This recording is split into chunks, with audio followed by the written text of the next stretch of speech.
আজকে আমরা নবী ইউনুস আলাইহিস সালামের জীবন থেকে কিছু শিক্ষা নিব। কোরআন কারীমে বেশ কিছু সূরাতে আল্লাহ তাআলা তাঁর এই প্রিয় নবী সম্পর্কে, তার জীবনের কিছু ঘটনা দুর্ঘটনা সম্পর্কে আলোচনা করেছেন, আমাদের জন্য রেখে দিয়েছেন, যেখানে আমাদের জন্য রয়েছে অনেক শিক্ষা। এই পৃথিবীতে এই জীবনটা আমাদের ক্ষণস্থায়ী, আমরা জানি।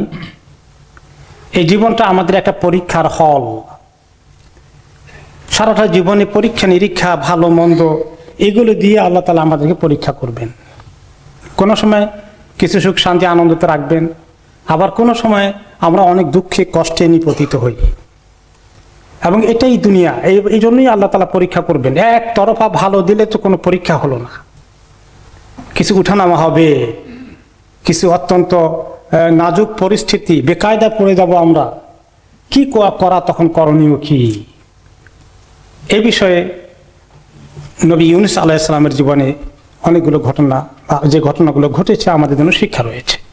তার আগে আল্লাহ তাআলা বলেন কোরআনে পাকে যে আমি প্রত্যেক জাতির কাছে আপনার আগে হে নবী মুহাম্মদ, তাদের কাছে আমি নবী রাসূল পাঠিয়েছিলাম, এবং এমনকি তাদেরকে ইসলামের দিকে আনার জন্য অনেক সময় তাদেরকে দুঃখ কষ্ট কিছু বলা মুসিবতে ফেলে দিয়েছি। আশা করেছিলাম তারা আমার কাছে কাতর হয়ে দোয়া করবে, আমার কাছে আসবে, কিন্তু তাদের ভাগ্য ভালো না, তারা আসলো না। ঠিক তেমনি আরেকটি আয়াতে তিনি বলেন তাদের কাছে যখন আমার পক্ষ থেকে বিপদ মুসিবত বালা মুসিবত আসে, তারা অনেকেই দেখা গেল যে দোয়া করে, এই আশা করেই দিয়েছিলাম আমি, কিন্তু অনেকেই দেখা যাচ্ছে তা নয়, বরঞ্চ অন্তর তাদের আরো কঠিন হয়ে যায়।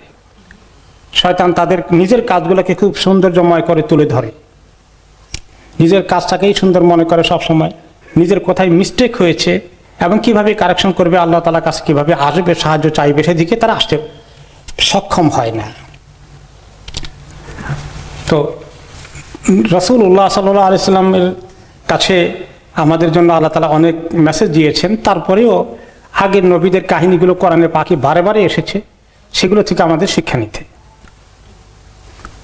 নবী ইউনুস আলাইহিস সালামকে আল্লাহ তাআলা ইরাকের একটি এলাকায় পাঠালেন, যেখানে 1 লক্ষের উপরে লোক বসতি ছিল তাদের কাছে নবী হিসাবে। তিনি অনেকদিন থেকে দাওয়াত দিলেন, তারা ওনার কথা শুনল না। শেষ পর্যন্ত তিনি হতাশায় পড়ে গেলেন।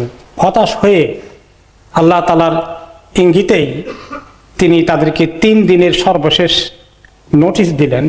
এই 3 দিন আল্লাহ তাআলা তোমাদেরকে সময় দিচ্ছেন, এর ভিতরে যদি তোমরা ইসলাহ করে ফেলো, আল্লাহর দিকে আসো, ঠিক হয়ে যাও, তাহলে আল্লাহ তাআলা তোমাদেরকে কল্যাণ দিবেন, শান্তি দিবেন, বিপদ আপদ থেকে মুক্ত করবেন।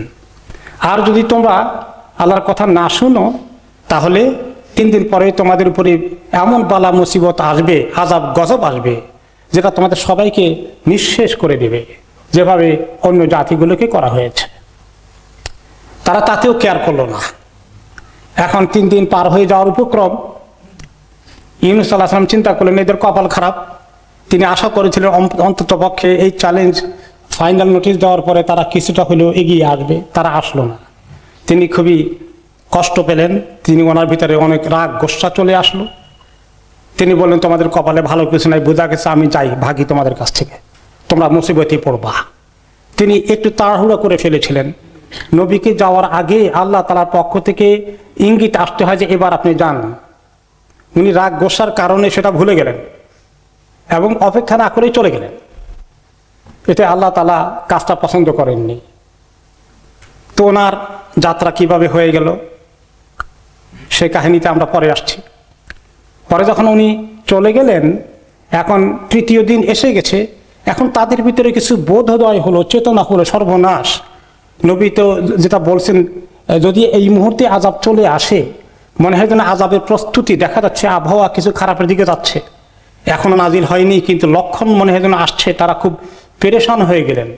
তখন সবাই দৌড়ে আসলেন নবীর কাছে, তার বাড়িতে, যে আমরা চলে আসছি, আমাদের চলো নবীর কাছে যাই। সবাইকে ডাকাডাকি করে নিয়ে আসলেন। এসে ডাকাডাকি করে নবী তো নাই, চলে গেছেন। তারা সাংঘাতিক হতাশ হয়ে গেলেন, ভয় পেয়ে গেলেন, প্রচন্ড ভীত হয়ে তারা শেষ পর্যন্ত বললেন যে আমরা এক কাজ করি, তিনি যে আল্লাহ দিকে ডাকছিলেন সেই আল্লাহকে আমরা ডাকি।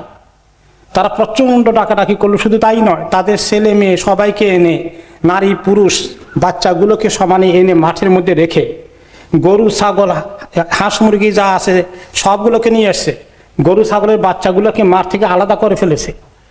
তো সবাই বাচ্চাদেরকেও কিছুটা আলাদা করে দিয়েছে, সবাই চিৎকার করছে, তারা আল্লাহর কাছে চিৎকার করে কান্নাকাটি করছে। তাদের আর্ত চিৎকার আল্লাহ তাআলা কবুল করে ফেললেন, আযাবকে থামিয়ে দিলেন। পৃথিবীতে কোনো জাতির কপালে এমন সৌভাগ্য হয়নি। আযাবের সিদ্ধান্ত হওয়ার সঙ্গে তারা নিস্তার পায়নি। কিন্তু একটি মাত্র জাতির কথা কোরআনে পাকে আল্লাহ তাআলা বলেছেন, শুধু একটি কওমকে আল্লাহ তাআলা নাজাত দিয়েছেন এই কারণে যে তারা দৌড়ে এসেছিল নবীর কাছে শেষ মুহূর্তে হলেও, কিন্তু নবীকে পেল না। সেই কারণে তারা তাদেরকে আযাবতে উঠাই নিয়ে গেলেন। আল্লাহর কাছে তওবা ইস্তিগফার কান্নাকাটি আহাজারি তারা শুরু করে দিল। কিন্তু ওই নবী কোথায়? তিনি পার হয়ে যাচ্ছেন, নৌকাতে উঠলেন, আরেক দেশে চলে যাবেন, আযাবের দেশে তিনি থাকবেন না। এখানে আযাব, এদের কপালে আযাব ছাড়া কিছু নেই। রাস্তার মাঝখানে, সাগরের মাঝখানে এই নৌকার মধ্যে যাত্রী বেশি হয়ে গেল। মাঝি মাল্লা ঠিক করে দেখলো, যদি একজন যাত্রী নেমে যায়, তার জীবনকে সাগরে ঝাঁপ দেয়, বাকি সবার দান বাঁচবে। পরামর্শ হলো, সবার সঙ্গে পরামর্শ করলেন, কে বলবে, কে কাকে ধাক্কাবে। বলে তাই না করে আমরা একটা কাগজের লটারি করি। তাই তারা করলো। নাম উঠলো কার? আল্লাহ নবী ইউনূস আলাইহিস সালাম। তো অনেকে তাকে চিনে বলে, না উনি তো অনেক ভালো মানুষ, এই বেচারা কেন যাবে? আবার দিলে দ্বিতীয়বার ওনার নাম আসলো। এবার তিনি রেডি হয়ে গেছেন যে আমার নাম এসে গেছে, আর দেখে লাভ নেই। এরপরেও তারা বললো, না আরেকটা বার দেখি, থার্ড টাইম দেখি, 3 নম্বর টাইম, 3 নম্বর বার দেখলো তার নামই আসে। তখন তিনি বললেন, আর দেরি করার কারণ নাই, আমি আল্লাহর ঝাঁপ দেই, তোমরা চলে যাও, তাওয়াক্কাল আলাল্লাহ। বিশাল এক মাছ তাকে খেয়ে ফেললো। সেই মাছে খেলো আল্লাহর কুদরতে, সেই মাছের পেটে হজম হলো না। আল্লাহ তাআলা বলে দিয়েছেন মাছকে, তাকে খেতে পারবে না, ধরে রাখো তাকে। আল্লাহর গায়েবী কুদরতে সেখানে থাকলেন এবং তিনি একরকম বেহুশ হয়ে গিয়েছিলেন। পরে যখন মাছটি একদম সাগরের তলদেশে গিয়ে ঠেকছে, তখন গিয়ে ওনার হুঁশ হলো। তিনি চিন্তা করলেন, আমি কি বেঁচে আছি না মরে গেছি? নড়াচড়া করার চেষ্টা করলেন যে আমি তো মনে হয় বেঁচে আছি। তখন তিনি আল্লাহর কাছে সেজদা দিলেন। সেজদা দিয়ে বললেন যে, আল্লাহ, এমন এক জায়গায় আপনার মসজিদ বানিয়েছি, সেজদা দিয়েছি, কোনোদিন কেউ এরকম কোনো জায়গায় সেজদা দেয়নি। আল্লাহ, এই জায়গার সেজদাটাকে আপনি কবুল করেন। আর পড়তে থাকলেন, লা ইলাহা ইল্লা আনতা সুবহানাকা ইন্নী কুনতু মিনাজ জালিমিন। আল্লাহ, আপনি ছাড়া কোনো মাবুদ নেই, এত কত পবিত্র, আমি তো অন্যায় করেছি। কি অন্যায় করেছি এখন বুঝতে পেরেছেন? আল্লাহর পক্ষ থেকে খবর দেওয়ার আগেই তিনি চলে এসেছেন, আমি বোধহয় তাড়াহুড়া করে ফেলেছি। এটাই ওনার জুলুম, এটাই ওনার অন্যায় তিনি মনে করছেন। তিনি কান্নাকাটি করছেন আল্লাহ তাআলার কাছে। তখন ওনার কান্না করার আওয়াজ যাচ্ছে আল্লাহর কাছে, আমাদের দোয়া আল্লাহর কাছে যায়। অনেক ফেরেশতারা তা শুনেন, চিনতে পারেন কে দোয়া করেছে। আব্দুল করিম দোয়া করেছে।